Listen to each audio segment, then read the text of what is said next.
This week on The Big Picture, more trouble for News Corp as further corruption is exposed. The right flirts with calling for violence against Occupy protesters, and apparently Fox finally won the war on Christmas. Thanks for watching. I'm Lisa Reed. The scandal swirling around News Corp keeps growing. That's the top story this week, as the embattled media giant endured more charges of systemic corruption. Australian Senator Bill O'Chee accused the corporation of attempting to bribe him in exchange for a vote, with Rupert Murdoch's son present when the bribe was offered. Journalist Ann Diamond claimed Murdoch himself encouraged the editors to specifically target her after she had the gall to ask Murdoch about ethical violations at the company. Former News of the World editor Paul McMullen seemed to sum up the company's ethical guidelines. It is what the public want to read. If they had any distaste for it, they would stop buying it. Any means is fine by me. The story by any means is the story former News of the World deputy editor Paul McMullen is now telling. Any means is fine by me could fit well as a motto for Fox News, too.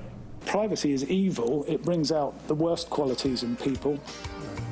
Who is this guy? Who is this creep? Not who is this guy. Who is Former News of the World deputy editor Privacy is defending phone hacking. Yeah. Check out Magna Carta. Privacy was not an evil. Well, All right. well, that's, but that was, again, That's the way they do business. that was the culture.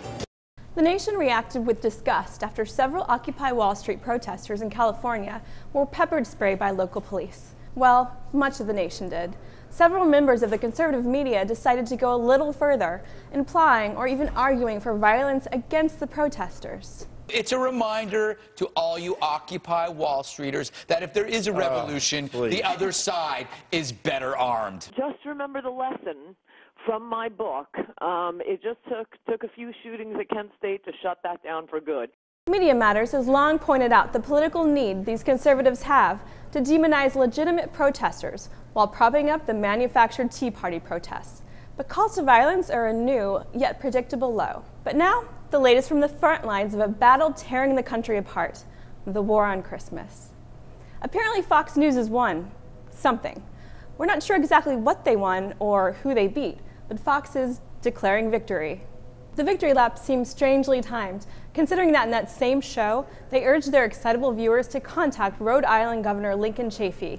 Apparently, they want their viewers to yell at Chafee about a Christmas tree that's sometimes referred to as a holiday tree. And they wonder why more and more people don't consider Fox to be a legitimate news network. We leave you this week with some Bush legacy rehabilitation.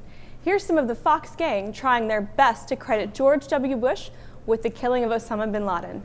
The denial is strong with this crew. Thanks for watching, and we'll see you next week. He did go after Osama bin Laden in Pakistan, and then relations with Pakistan already very tense, even more frayed now. And now when you see a burning of effigy of President Obama, part of that is that the leadership in Pakistan is making a decision whether or not to stay with the United States or to go a different way. They seem to give a wink and a nod to the killing of bin Laden. And in fairness, that would never happen but for President Bush. Oh, I agree. I mean, the intel that all led to that operation. Yeah, so I don't give...